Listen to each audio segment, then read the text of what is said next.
ইন্না শানিআকা হুয়াল আবতার।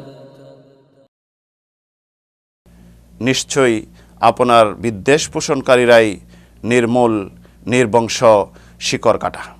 এখানে আবতার বলা হয় পুরুষদের মাঝে যাদের কোনো ছেলে সন্তান নেই।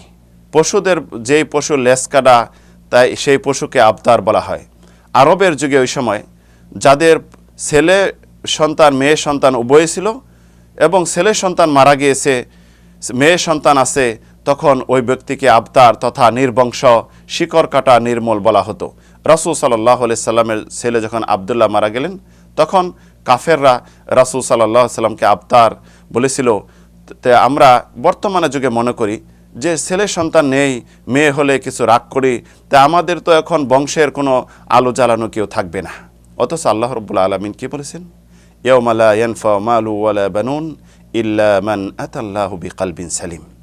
যে হাসরের মাঠে ওই দিন, কিয়ামতের দিন, সন্তান সন্ততির ধন সম্পদ কোনো কাজে খাটবে না, শুধু যার অন্তর ভালো থাকবে, ফ্রেশ থাকবে, আমল নিয়ে আসবে, সেটাই কাজে খাটবে। সম্মানিত শ্রোতা মণ্ডলী, আজকে আমরা সূরা কাউসারতে বুঝতে পারলাম আল্লাহ রাব্বুল আলামিন যে হাউজে কাউসার দিয়েছেন উম্মতে মুহাম্মাদেরকে বৈশিষ্ট্য।